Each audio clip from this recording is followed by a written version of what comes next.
Hey everyone, welcome back. Tonight we're diving into something darker than you might expect. A dynasty so drenched in blood that the scaffold became as iconic as the crown itself. We're talking about the Tudors.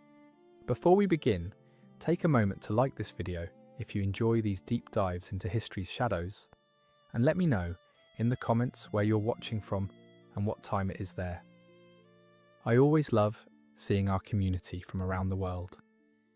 Now, settle in, maybe dim the lights, get comfortable, and let's ease into tonight's journey together. Here's something they don't tell you in history class. The Tudor dynasty, those 5 rulers who sat on England's throne from 1485 to 1603, collectively executed somewhere between 57,000 and 72,000 people. Let that number sink in for a moment. Not casualties of war, not deaths from disease, executions, sanctioned killings ordered by royal decree. But here's where it gets even more disturbing. The methods varied wildly depending on your social class, your crime, and which Tudor happened to be in power. Some rulers barely stained their hands. Others turned England into an abattoir. What's truly chilling isn't just the numbers.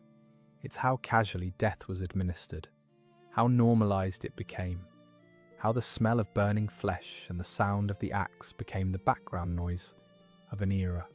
And the question that haunts historians to this day, which Tudor ruler had the most blood on their hands? The answer might surprise you. Before we count the dead, we need to understand how they died. Tudor England offered a spectacular variety of execution methods, each carefully calibrated to match the crime and the criminal's social standing. This wasn't random violence, it was theatre. Every death was a message written in blood. At the top of the hierarchy sat beheading. This was the gentleman's exit, reserved for nobility and those of high rank. The condemned would kneel at the block, say a few final words, often praising the king or queen who just ordered their death, because irony was apparently mandatory, and then the axe would fall.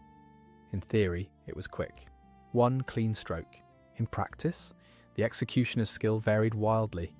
Anne Boleyn, second wife of Henry VIII, was lucky. She got a French swordsman specially imported from Calais, who took her head off with a single stroke. Clean, professional, almost merciful by Tudor standards. The Countess of Salisbury, an elderly woman in her late 60s, wasn't so fortunate. Her executioner was inexperienced. It took 11 blows to kill her. She ran from the block, and the executioner chased her around the scaffold, hacking at her neck and shoulders while she screamed. Witnesses were traumatized. Henry VIII, who'd ordered her death, probably didn't lose sleep over it. Then we have hanging, not the quick drop method used later, where the neck snaps and death is relatively swift. Tudor hanging was slow strangulation. You were hauled up by the neck and left to kick and thrash while the crowd watched. Your face would turn purple, then black. Your tongue would protrude, your bowels would empty, and you'd slowly suffocate, which could take anywhere from 10 to 20 agonizing minutes. But hanging was merciful compared to what came next for some criminals. Hanging, drawing, and quartering. This was reserved for traitors, and it was designed to be the most horrific death imaginable. First, you were hanged, but cut down before you died. While you were still conscious, the executioner would slice open your abdomen and pull out your intestines while you watched. Then your genitals would be cut off and burned in front of your face. Only after all that would you be beheaded. Your body would then be cut into 4 pieces, quartered, and displayed in different parts of the city as a warning. Women convicted of treason faced a different horror, burning at the stake. Not because it was more merciful, it absolutely wasn't, but because the spectacle of disemboweling a woman was considered too indecent for public viewing. So instead, they tied you to a post, piled wood around your feet, and set it aflame. If you were lucky, the smoke would suffocate you before the flames reached you. If you weren't, you'd burn alive, your skin blistering and peeling, your hair catching fire, your screams eventually giving way to silence as your lungs seared from the inside out. And these weren't rare, shocking events. They were scheduled entertainment. Crowds gathered. Children watched. Vendors sold snacks. Execution day was like a public holiday. A chance to see justice, or what passed for justice, in action. Now, with that cheerful context established, let's meet our executioners in chief. The 5 Tudor monarchs who wielded these tools of death with varying degrees of enthusiasm. Henry Tudor, who would become Henry VII, didn't inherit his throne. He took it. On August 22nd, 1485, at the Battle of Bosworth Field, his forces defeated King Richard III, and Henry, a relatively unknown Welsh nobleman with a tenuous claim to the throne, suddenly became King of England. His reign started with blood. It would continue that way, but with a surprising degree of restraint compared to what would come later. Henry VII ruled for 24 years, from 1485 to 1509, and during that time he executed somewhere between 200 and 300 people. Now that sounds like a lot, and it is, but by Tudor standards, it's practically pacifist. What's fascinating about Henry VII isn't just the relatively low body count, it's his precision. He didn't kill randomly or in fits of rage. Every execution was calculated, strategic, a chess move designed to eliminate threats to his shaky claim to the throne. See, Henry's problem was legitimacy. His claim to the crown came through his mother, Margaret Beaufort, whose lineage traced back to John of Gaunt. But that line had been declared illegitimate by an Act of Parliament decades earlier. Technically, Henry had about as much right to be king as a random blacksmith from Cornwall. So he had to be ruthless, but smart about it. His first major wave of executions came immediately after Bosworth. Men who'd fought for Richard III, the losing side, faced treason charges. Some were executed immediately, others were imprisoned, their lands confiscated, their families ruined.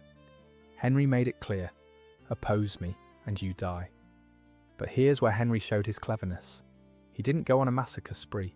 Instead, he used the threat of execution like a scalpel. He'd charge people with treason, sentence them to death, and then pardon them at the last moment, or commute their sentence to imprisonment, or fine them so heavily they'd never recover financially. It was psychological warfare.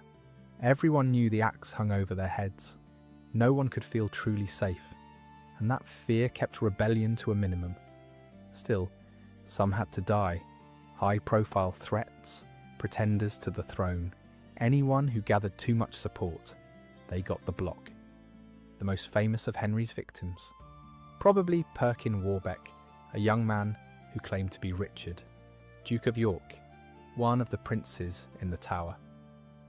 For years, Warbeck gathered support across Europe, launching invasions and stirring up rebellions. Henry eventually captured him, kept him prisoner in the Tower of London for 2 years, and then, when Warbeck allegedly tried to escape, had him hanged at Tyburn in 1499. Around the same time, Henry also executed Edward Plantagenet, Earl of Warwick, the nephew of Edward IV and Richard III. Edward had been imprisoned since childhood, literally since he was 10 years old, because he had a better claim to the throne than Henry did. He'd done nothing wrong. He wasn't plotting rebellion. He was just alive.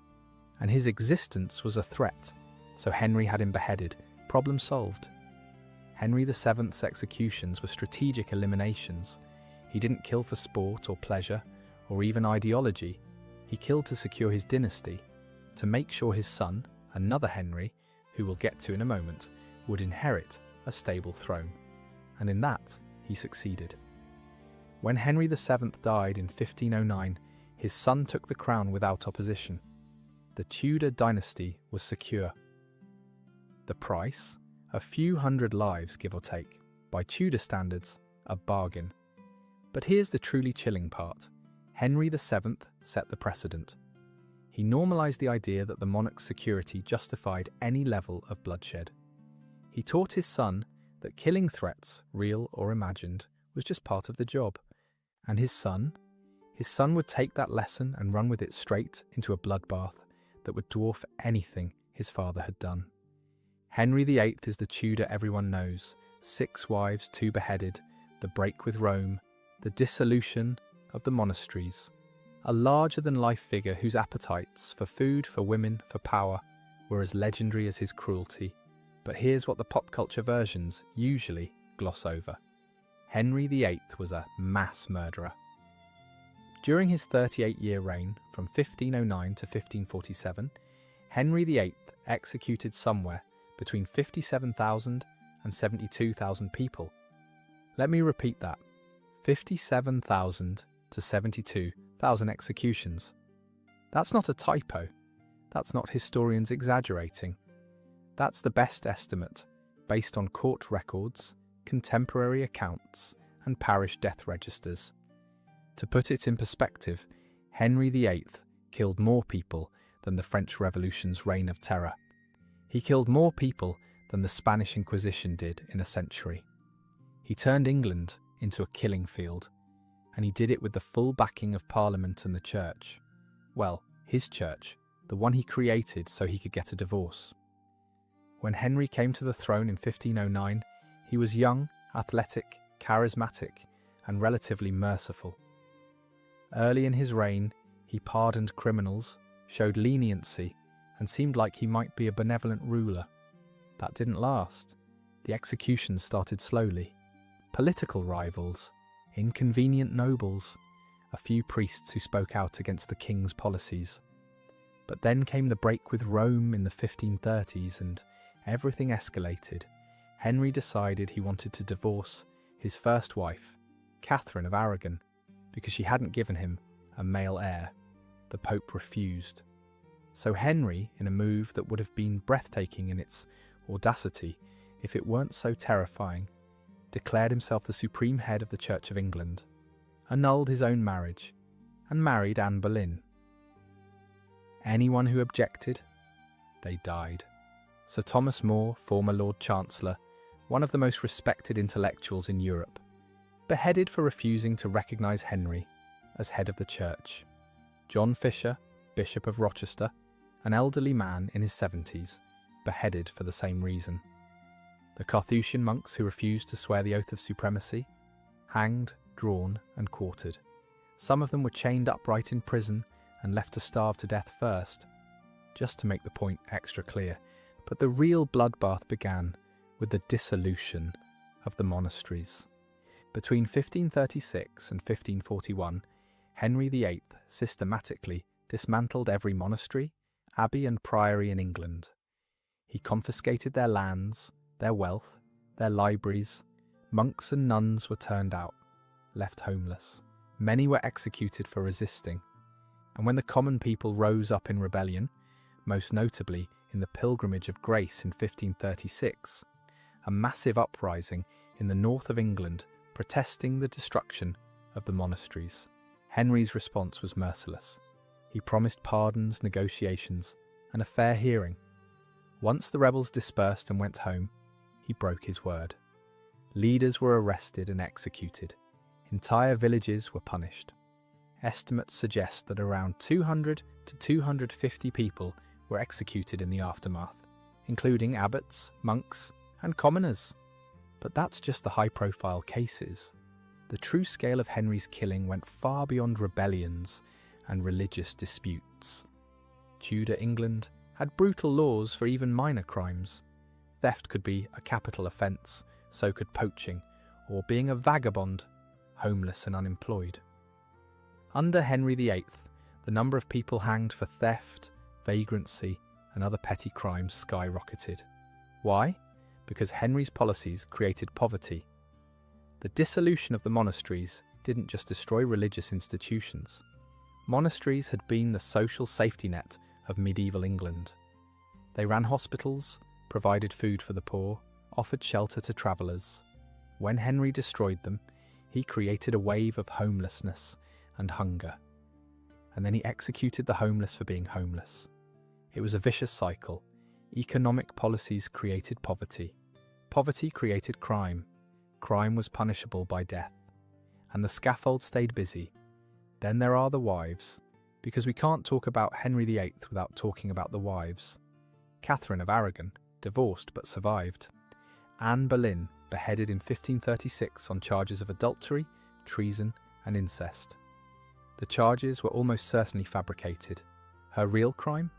She didn't give him a son, and he wanted to marry someone else. Jane Seymour died in childbirth, so no execution necessary, though Henry probably would have found a reason eventually.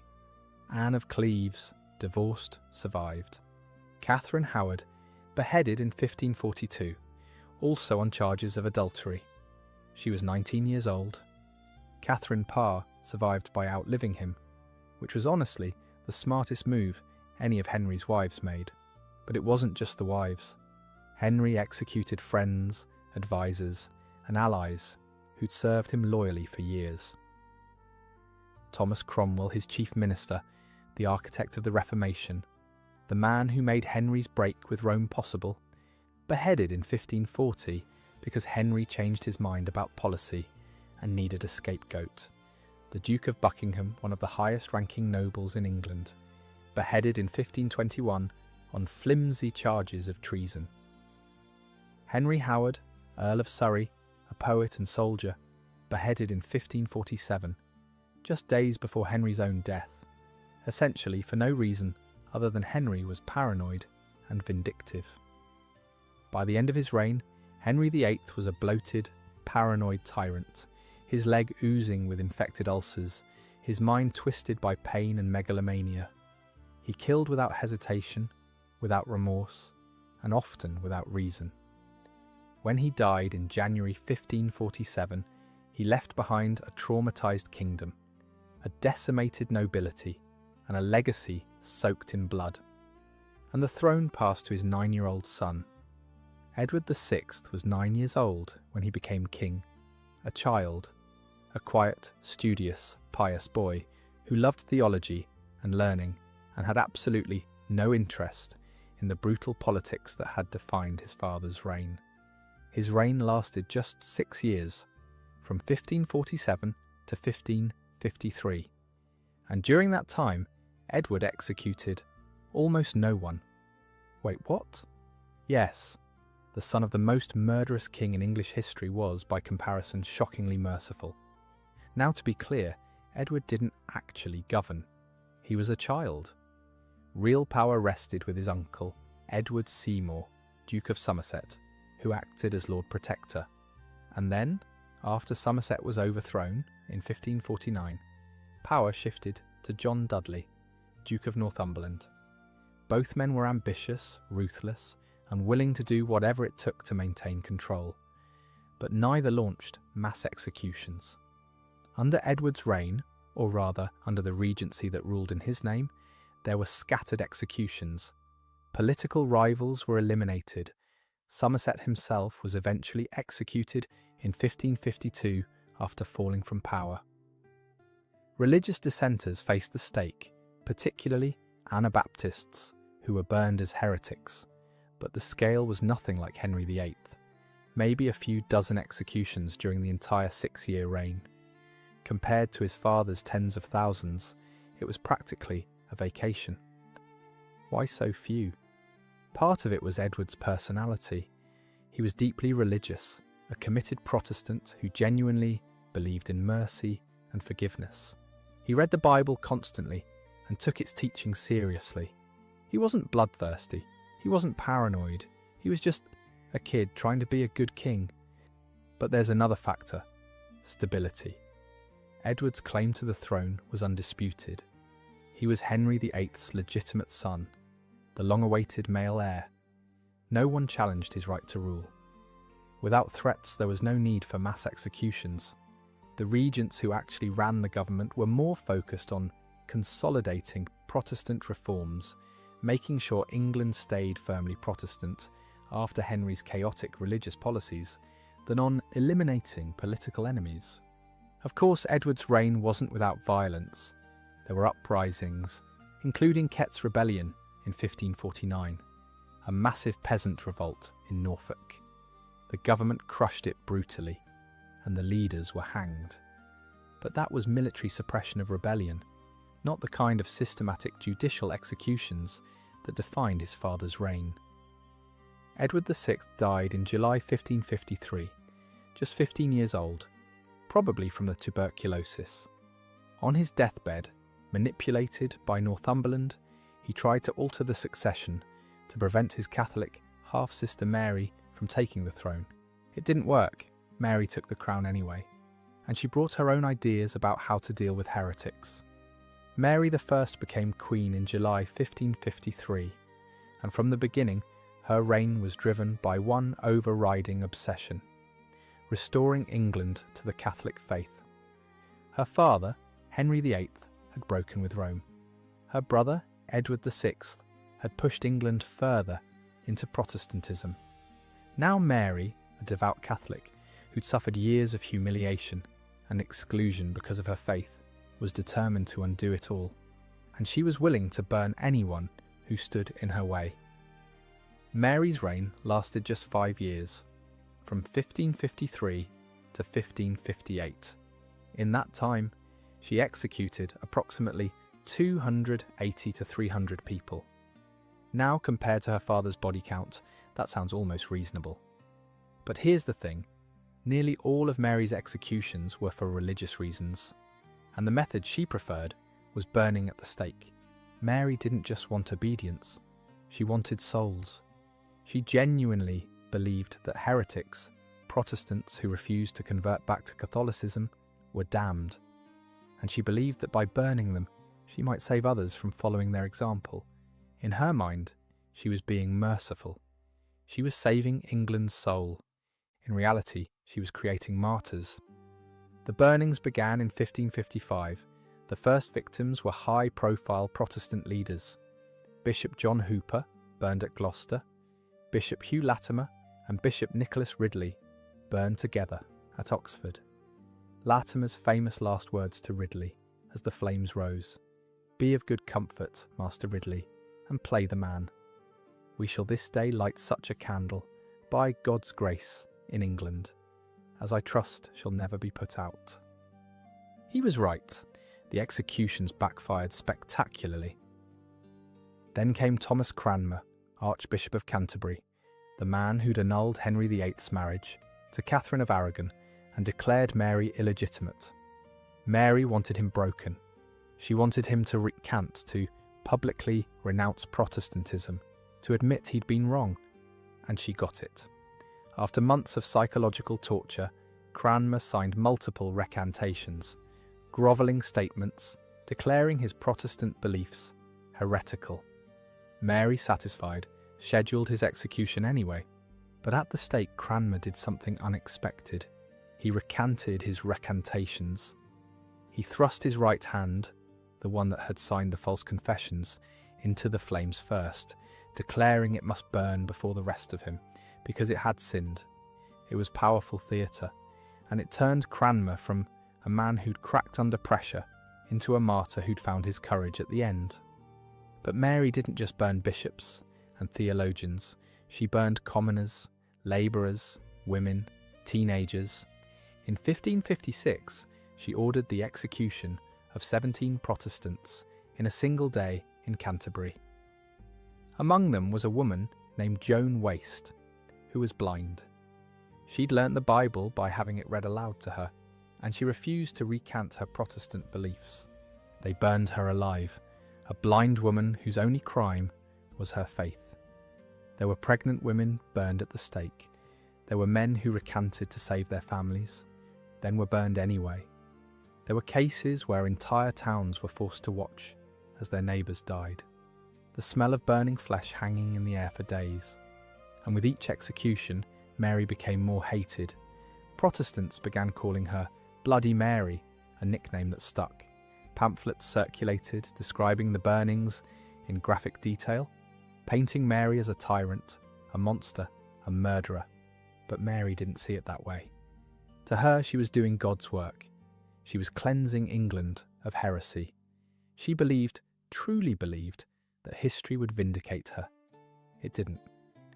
When Mary died in November 1558, childless and despised, England breathed a collective sigh of relief. The fires went out, the persecution ended, and the throne passed to her half-sister, Elizabeth. The question everyone asked, would Elizabeth continue the bloodshed, or would she find another way? Elizabeth I became queen in November 1558, and she inherited a kingdom torn apart by religion, paranoia, and fear. Her father, Henry VIII, had created the Church of England and killed anyone who disagreed. Her half-sister Mary had tried to drag England back to Catholicism and burned hundreds of Protestants. Now Elizabeth, a Protestant herself, had to find a middle ground that wouldn't lead to civil war. She ruled for 45 years, from 1558 to 1603. And during that time, she executed somewhere between 600 and 800 people. That's higher than Edward VI, higher than Mary I, but nowhere near her father's apocalyptic body count. What's fascinating about Elizabeth isn't just the numbers, it's her strategy. She didn't kill impulsively or emotionally. She killed carefully, deliberately, and only when she thought it was absolutely necessary. Elizabeth understood something her siblings hadn't. Martyrs were dangerous. Every execution created a story, a symbol, a rallying point for the opposition. So she tried to avoid creating martyrs whenever possible. Instead of mass religious persecution, she offered a compromise. The Elizabethan religious settlement established a moderate form of Protestantism. Catholics could keep their faith privately as long as they didn't openly challenge the Queen's authority. Most people accepted it. But for those who didn't, for the extremists, the plotters, the would-be assassins, Elizabeth's justice was swift and brutal. Her first major crisis came early. In 1569, the Northern Rebellion, an uprising of Catholic nobles who wanted to replace Elizabeth with her Catholic cousin, Mary, Queen of Scots, erupted in the north of England. Elizabeth crushed it, ruthlessly. Around 600 to 800 rebels were executed, most by hanging. Their bodies were left on display as warnings, but even this was strategic. Elizabeth wanted to make an example, to show that rebellion meant death, but she also needed to restore order quickly. So she pardoned lower-level participants and focused her wrath on the ringleaders. Then there was Mary, Queen of Scots herself. Mary was Elizabeth's cousin, a Catholic queen who'd been forced to flee Scotland after a series of scandals and civil wars. She sought refuge in England, expecting hospitality. Instead, Elizabeth kept her prisoner for 19 years. Why not just execute her immediately? Because Mary was anointed royalty. Executing a queen set a dangerous precedent. Elizabeth, always conscious of optics, hesitated, but Mary kept plotting. Letter after letter, conspiracy after conspiracy, always aiming to overthrow Elizabeth and claim the English throne. Finally, in 1586, Mary was caught red-handed in the Babington plot, a scheme to assassinate Elizabeth. The evidence was undeniable. Even then, Elizabeth hesitated. She signed Mary's death warrant, then refused to send it. She signed it again, then claimed she hadn't meant to. Her advisors, exasperated, sent the warrant without her explicit approval. Mary, Queen of Scots, was beheaded in February 1587. It took 3 blows. The first struck the back of her head, the second hit her neck, but didn't sever it. The third finally separated her head from her body. When the executioner lifted her head to show the crowd, her auburn hair, actually a wig, came off in his hand, revealing Mary's real hair, which was grey and thinning. Her little dog, which had hidden in her skirts, crawled out from under her dress and lay in the pool of blood, refusing to leave. Elizabeth, when she heard the news, publicly wept and claimed she'd never meant for the execution to happen. Privately, she was relieved. The greatest threat to her throne was gone. But Mary's death created a new problem. It gave Catholic Spain an excuse to invade. The Spanish Armada sailed in 1588, the largest invasion force ever assembled against England. Elizabeth's speech to her troops at Tilbury became legendary. "I know I have the body of a weak and feeble woman, but I have the heart and stomach of a king, and of a king of England too." England won. The Armada was destroyed by storms and English naval tactics. Elizabeth's legend grew. But the victories came with costs. Catholic priests were hunted down and executed as traitors. Jesuit missionaries, caught smuggling into England to minister to secret Catholics, were hanged, drawn, and quartered. Elizabeth also executed Protestant extremists, Puritans who wanted to push religious reform further than she was willing to go. She had no patience for zealots of any faith. And then there were the political executions. The Earl of Essex, once Elizabeth's favourite courtier, possibly even her lover, led a failed rebellion in 1601. He was arrested and beheaded. It broke Elizabeth's heart, but she signed the warrant anyway.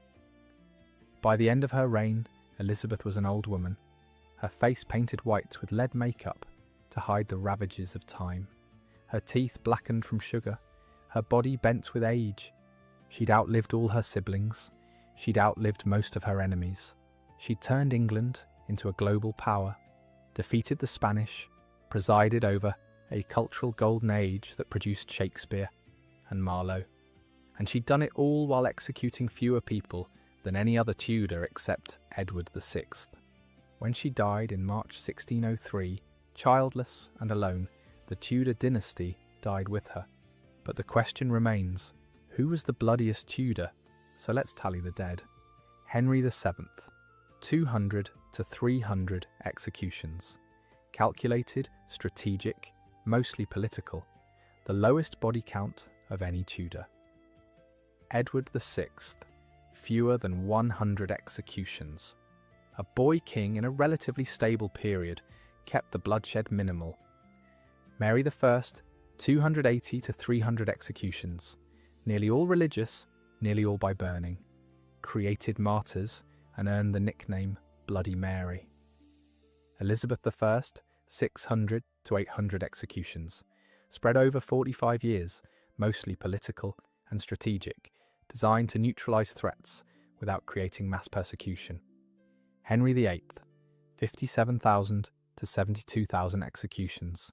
It's not even close. Henry VIII killed more people than all the other Tudors combined, by a landslide, by an order of magnitude that's almost incomprehensible. But here's what makes it even more disturbing. Henry VIII wasn't executing people in a time of war or invasion. There was no existential crisis that justified the bloodshed.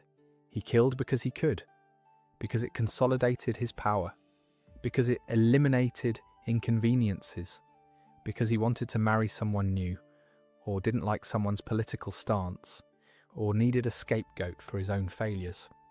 And he did it all legally, with Parliament's approval, wrapped in the language of justice and necessity. The other Tudors at least had ideological reasons, defending the Protestant faith, restoring Catholicism, protecting the throne. Henry VIII just had ego, and the English people, exhausted and traumatised, learned to keep their heads down, their mouths shut, and their loyalty visible. Because under the Tudors, especially under Henry VIII, one wrong word could mean death. Let's pull back for a moment and look at how this killing machine actually functioned. Executions in Tudor England weren't spontaneous. They were bureaucratic. Every death was documented, approved, scheduled. There were forms to fill out, warrants to sign, officials to bribe or intimidate. The process usually began with an accusation. Anyone could accuse anyone of anything: treason, heresy, theft, witchcraft. The accused would be arrested and thrown into prison, often the Tower of London for high-status prisoners or local jails for commoners. Then came the trial, and here's where things get darkly comedic. Tudor trials were a joke. There was no presumption of innocence, no right to a lawyer, no right to see the evidence against you. The accused couldn't even testify in their own defense in treason cases. The verdict was usually predetermined, especially in political cases where the crown wanted someone dead. The trial was just theatre, a formality to give the execution a veneer of legality. Torture was routine. The rack, thumbscrews, the scavenger's daughter, a device that compressed the body until ribs cracked, all were used to extract confessions. And once you confessed, even under torture, that confession was legally binding. If you were convicted, and you almost always were, the sentence was pronounced. For traitors, hanging, drawing, and quartering. For heretics, burning. For nobles, beheading. For commoners, hanging. Then came the wait, sometimes days, sometimes weeks, sometimes months. You'd sit in a cold, filthy cell, knowing exactly how and when you were going to die. On the day of execution, you'd be led out, sometimes on foot, sometimes in a cart, to the scaffold. Crowds would gather. Thousands sometimes. Vendors sold food and drink. Children sat on their parents' shoulders to get a better view. You were expected to give a speech. A good death required a good performance. You'd praise the monarch, confess your crimes, real or fabricated, and ask for the prayers of the crowd. Then the executioner would do his work, and your body, or what was left of it, would be displayed. Heads on pikes on London Bridge. Quartered bodies sent to different towns to be hung in giblets. A warning to anyone who might be thinking of stepping out of line. This was England under the Tudors, a kingdom where death was public, ritualised, and ever-present. But here's something equally fascinating. Who survived? Because not everyone who faced the Tudor executioners died. Some managed to cheat death through luck, cunning, or sheer timing. Thomas Howard, Duke of Norfolk, was sentenced to death by Henry VIII in 1546. His execution was scheduled for January 28, 1547. Henry VIII died on January 27th. The new regime under Edward VI quietly released Norfolk from the Tower. He lived another 7 years. Catherine Parr, Henry VIII's sixth and final wife, survived by being clever. She knew Henry was unpredictable and paranoid, so she made herself indispensable, nursing his ulcerated leg, managing his household, never openly disagreeing with him. When Henry's advisors tried to have her arrested for heresy, she found out about the plot. She immediately went to Henry, cried, told him she'd only been debating theology to distract him from his pain, and begged forgiveness. Henry bought it. Or maybe he was just too tired to execute another wife. Either way, Catherine survived. Bishop Stephen Gardiner, a conservative Catholic who served under Henry VIII and Mary I, was imprisoned by Edward VI's Protestant regime and nearly executed. But he outlived Edward, was released by Mary, and became her Lord Chancellor. Then Elizabeth took the throne, and Gardiner died of natural causes just weeks later. Timing saved him from the scaffold. Survival in Tudor England wasn't about innocence or guilt. It was about strategy, luck, and knowing when to bow and when to fight. Let's talk about what it does to a society when execution becomes routine. Tudor England was traumatised. Entire generations grew up watching people die in horrific ways. Children saw bodies hanging from gibbets on their way to market. Farmers ploughed fields within sight of execution sites where corpses rotted in cages. The psychological impact was profound. People learned to performative loyalty. You didn't just obey the crown, you visibly, loudly, enthusiastically obeyed. You informed on neighbours. You attended executions and cheered. You praised the king or queen with an intensity that bordered on hysteria. Because if you didn't, someone might notice, and that could be fatal. Trust eroded, families turned on each other, servants spied on masters, priests reported confessions to authorities, and the paranoia flowed upward too. Henry VIII's later years were marked by insane suspicion. He saw conspiracies everywhere. He had people arrested for glancing at him wrong, for not laughing at his jokes, for mentioning his health. Elizabeth I, despite being more restrained, lived in constant fear of assassination. She slept with guards outside her door. She had food tasters. She never fully trusted anyone. And the nobility, they lived in gilded prisons, always one wrong word from the scaffold. The aristocracy of Tudor England was decimated, not just by executions, but by the constant stress of surviving in a world where royal favour could evaporate overnight. Mental illness wasn't recognised or treated, but the symptoms were everywhere. Depression, anxiety, paranoia, PTSD from watching public executions. Tudor England was a kingdom suffering from collective trauma, and the scars lasted for generations. Now here's where it gets truly Orwellian. All of this was legal. The Tudors didn't just kill people randomly. They built an entire legal framework to justify it. The Treason Act of 1534, passed under Henry VIII, redefined treason so broadly that almost anything could be prosecuted. Denying the king's supremacy over the church? Treason. Refusing to swear an oath? Treason. Speaking ill of the king's marriage? Treason. And the penalty for treason was death. Mary I introduced the Heresy Acts, which made it illegal to practice Protestantism. Owning a Protestant Bible? Heresy.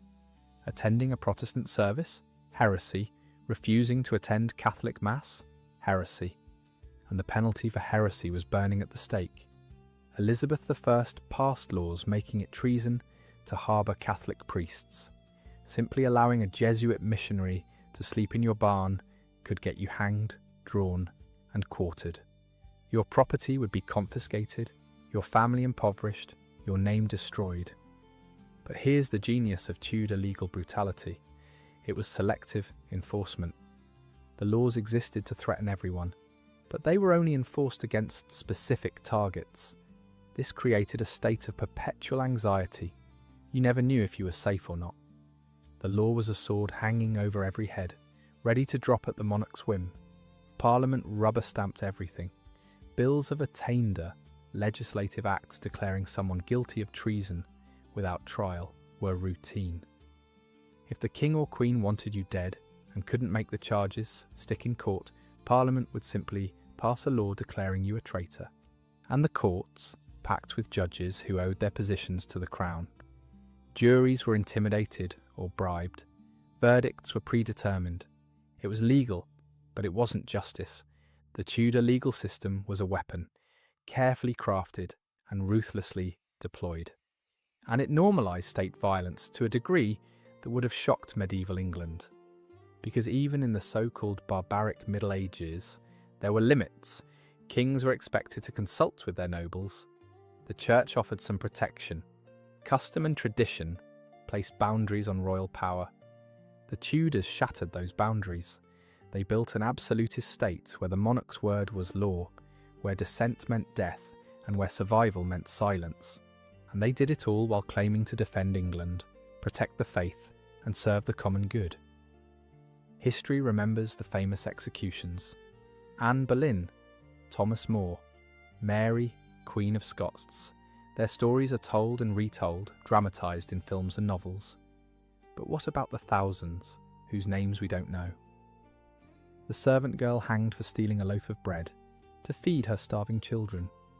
The farmer executed for poaching a rabbit on land that had been common ground for centuries, until enclosure laws made it the Lord's private property. The apprentice burned as a heretic because he owned a Bible in English.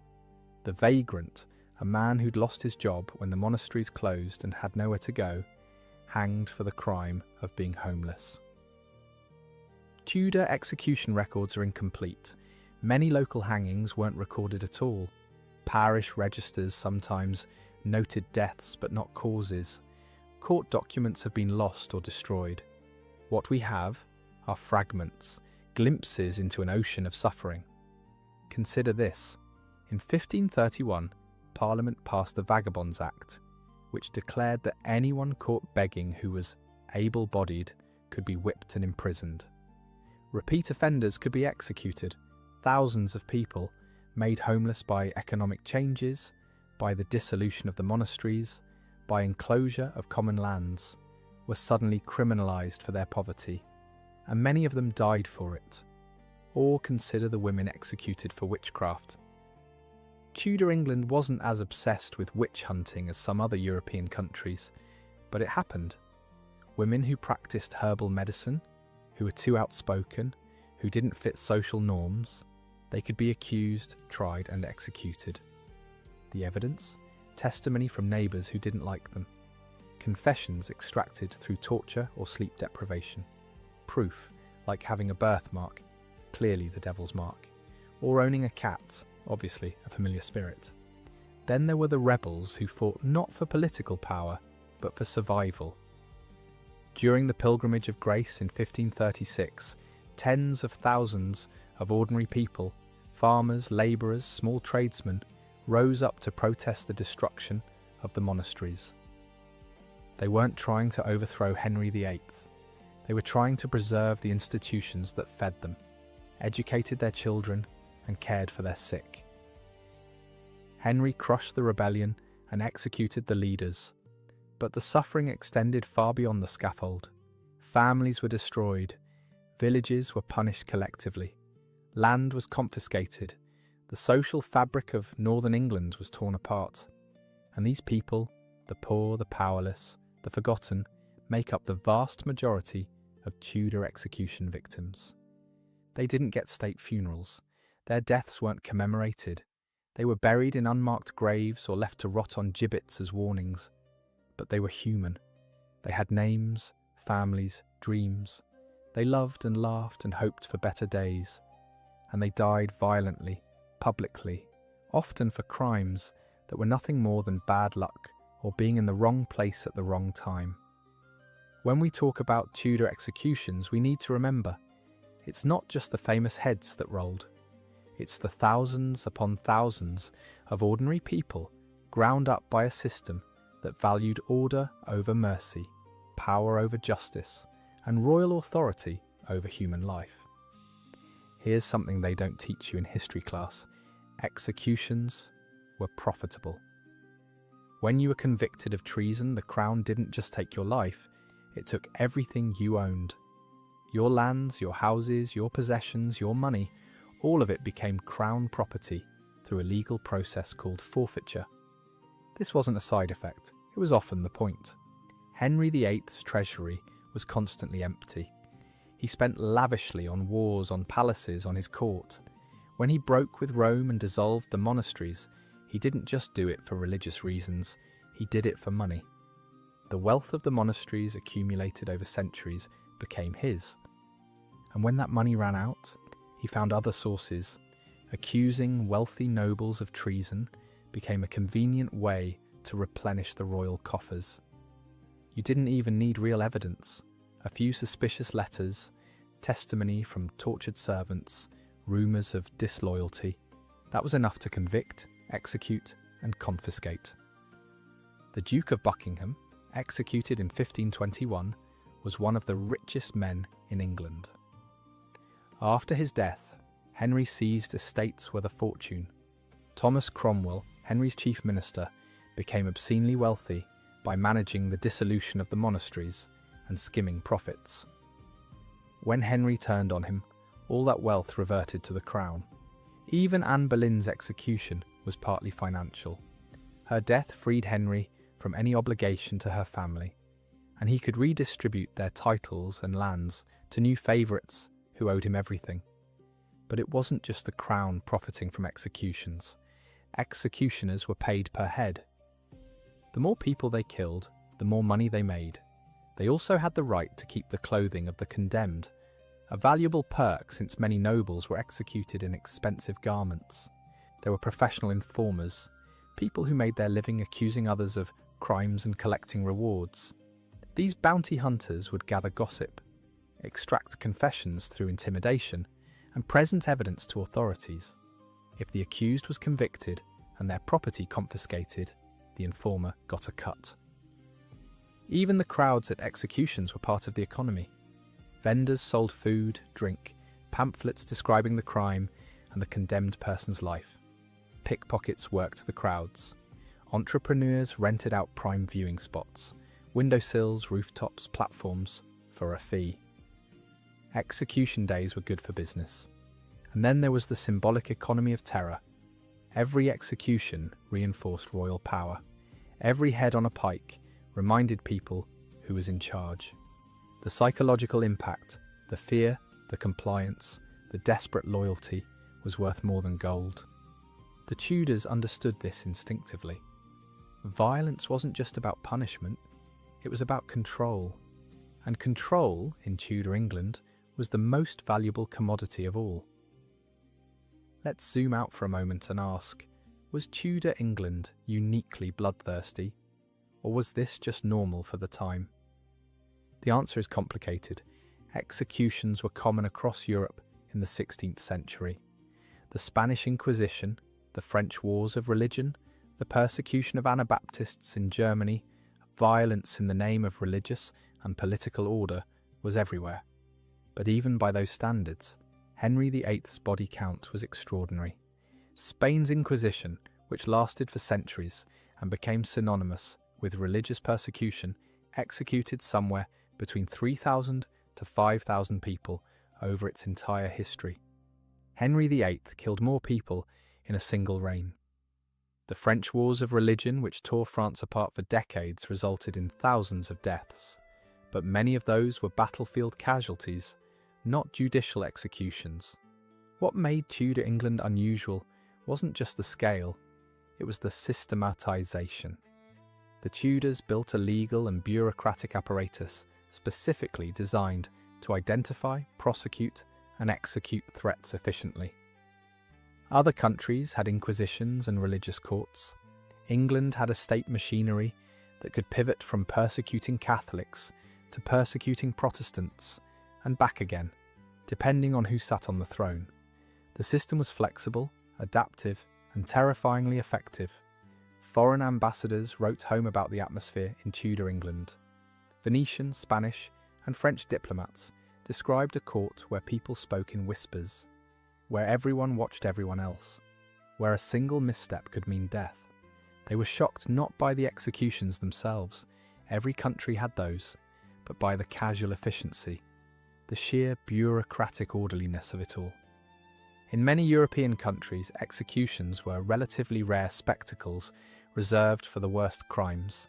In Tudor England, they became routine, expected, part of the social calendar.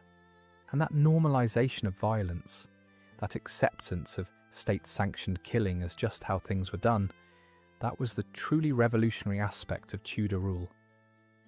They didn't just execute people, they made execution normal, boring even. And when violence becomes boring, when death becomes routine, that's when a society has truly lost its way. Tudor executions didn't just shape politics and law, they shaped English culture in ways that lasted for centuries. The theatre of Shakespeare and his contemporaries is soaked in blood. Tragedies filled with murders, betrayals, executions, they reflected the world the playwrights lived in. When Shakespeare wrote about the downfall of kings, about court intrigue and political murder, he wasn't being dramatic, he was being realistic. Many in his audience had seen executions.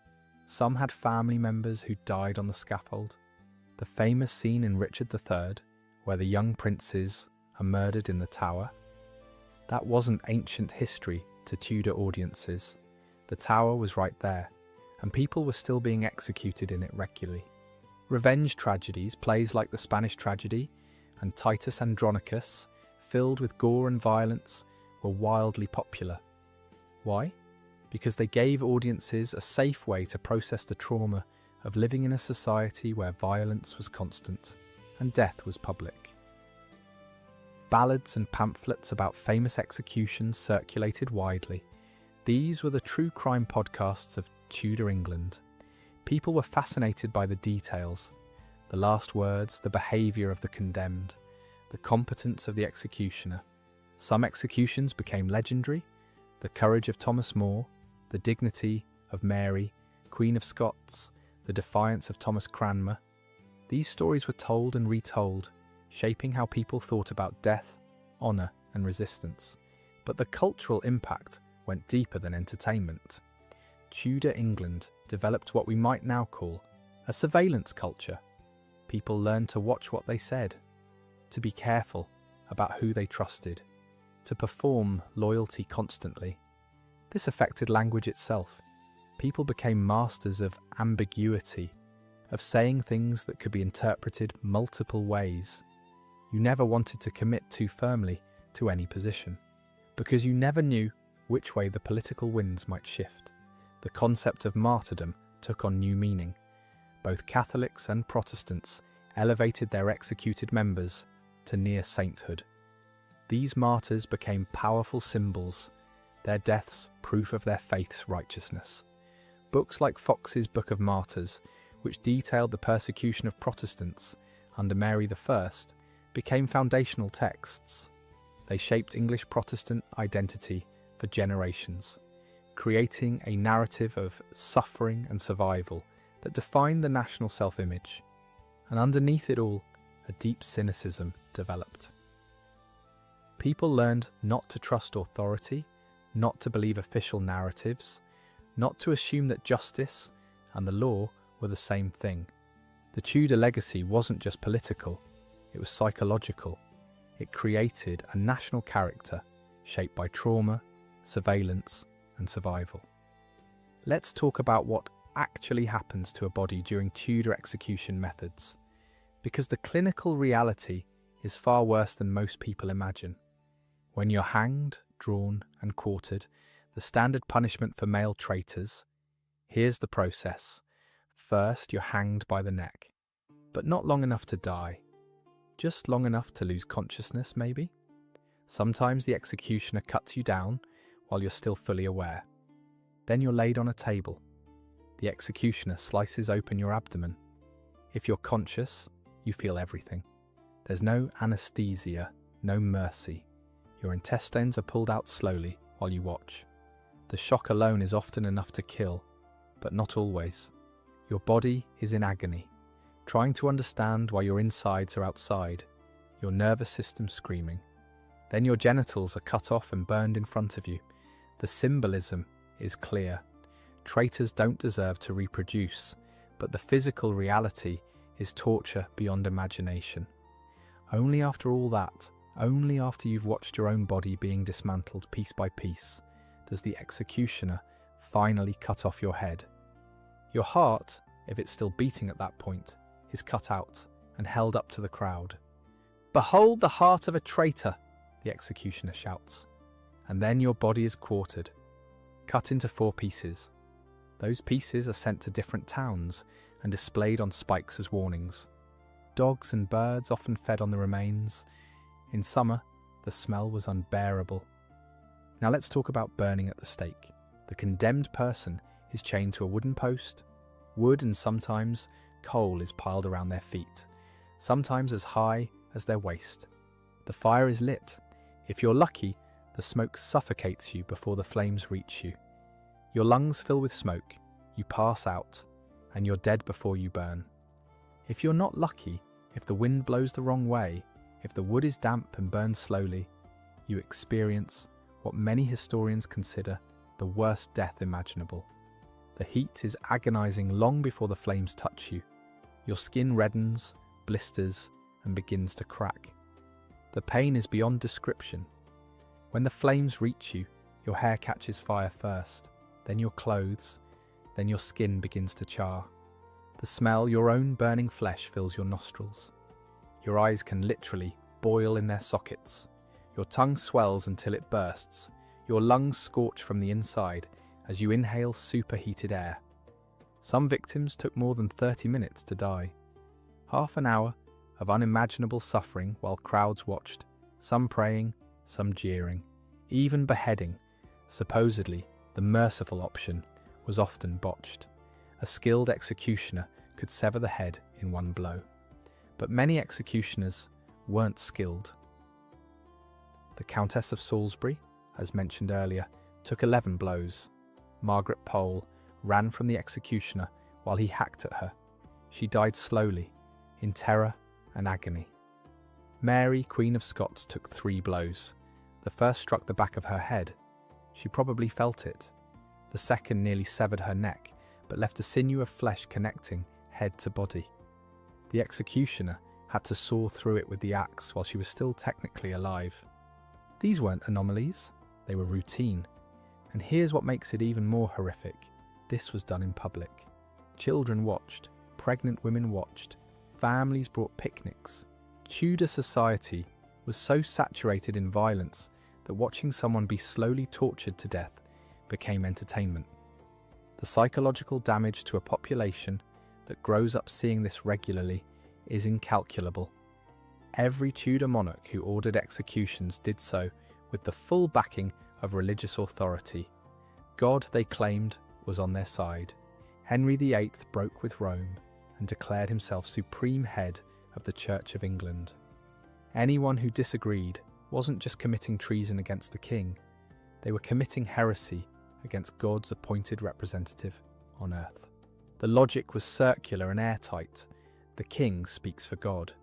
God wants obedience. Therefore, disobeying the king is disobeying God.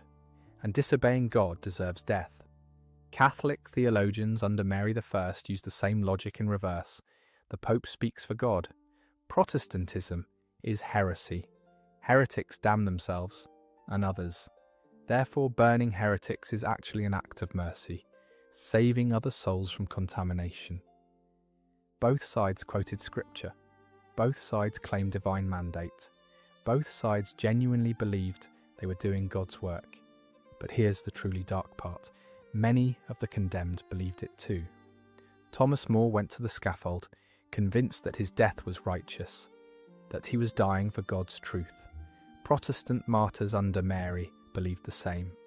They sang hymns as they burned, convinced they were earning eternal reward. The system didn't just kill bodies, it weaponized faith itself, turning religious conviction into a tool of state violence. Priests on both sides, Catholic and Protestant, preached that obedience to the crown was obedience to God. Rebellion was sin. Doubt was dangerous. The only safe position was absolute, unquestioning loyalty. And if you found yourself sentenced to death, well, God must have willed it. Perhaps you were being tested. Perhaps your death would serve some higher purpose. This theological framework made resistance almost impossible. You weren't just fighting the king or queen, you were fighting God. The psychological weight of that belief crushed potential rebellions before they could form. And for the rulers themselves, it provided perfect moral cover. They could order thousands killed and sleep soundly, convinced they were instruments of divine will. Henry VIII, even as he executed friends and wives, genuinely believed he was serving God. Mary I, lighting the fires that consumed hundreds, believed she was saving England's soul. The horror isn't just that they killed, it's that they did it with absolute moral certainty. But not everyone bowed, despite the overwhelming threat, despite the terror, despite watching friends and family die. Some people resisted. The Pilgrimage of Grace in 1536 was one of the largest popular uprisings in English history. 30,000 to 40,000 people marched, demanding the restoration of the monasteries, the removal of heretical advisors, and the preservation of traditional religious practices. They organised peacefully. They took oaths to remain non-violent. They presented petitions, not weapons. Henry VIII promised to hear their grievances. He invited the leaders to London for negotiations. It was a trap. Once the rebels dispersed, Henry ordered mass arrests. Around 200 leaders were executed. Others were imprisoned. The rebellion was crushed and the monasteries stayed dissolved. But the spirit of resistance didn't die. Underground Catholic communities formed during Elizabeth I's reign. Priests smuggled themselves into England, hiding in secret chambers built into the walls of sympathetic houses, priest holes they were called.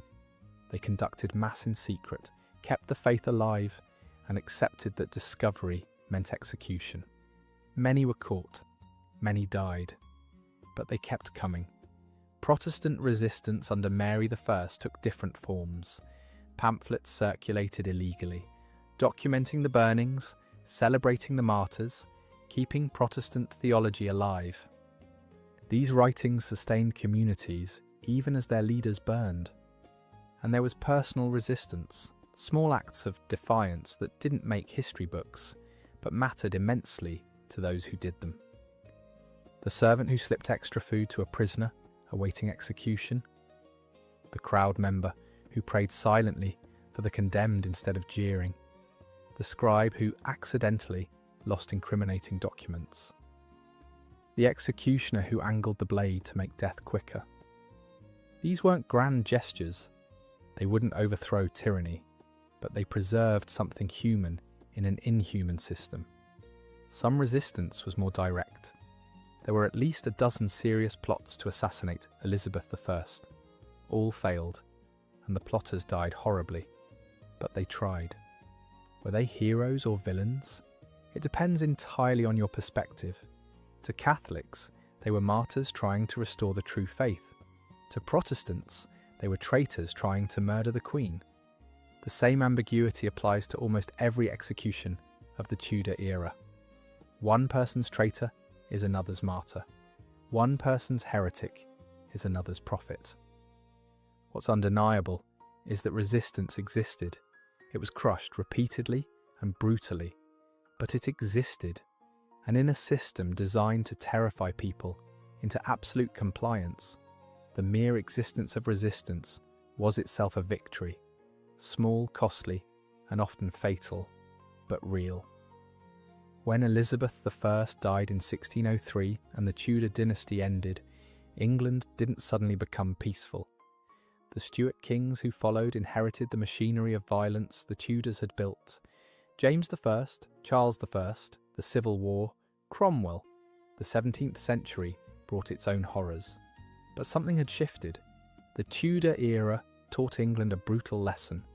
Absolute monarchical power, unchecked and unbalanced, leads to tyranny, and tyranny leads to rivers of blood. The English Civil War, in many ways, was a reaction to Tudor-style absolutism. Parliament fought against Charles I's attempts to rule without limits, to tax without consent, to imprison without trial. And when Parliament won, one of their first acts was to put the king himself on trial and execute him. Charles I was beheaded in 1649. It was a direct rejection of the idea that monarchs were above the law, that royal blood made you untouchable.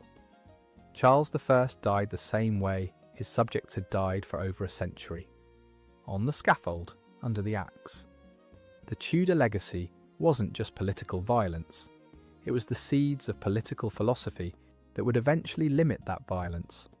Thinkers like John Locke, writing in the aftermath of the Tudor-Stuart bloodbaths, developed theories of natural rights, limited government, and the social contract.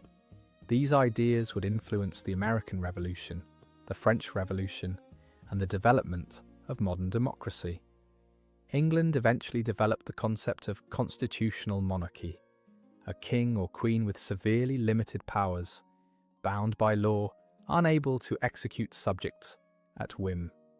It took centuries, and it came at an incalculable cost. But the lesson was learned.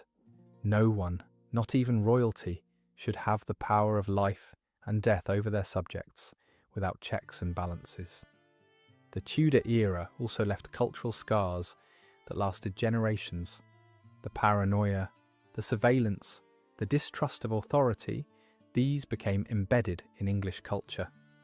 It's why the English developed such a fierce attachment to civil liberties, why habeas corpus, the right not to be imprisoned without cause, became sacred, why the presumption of innocence and the right to a fair trial became foundational principles.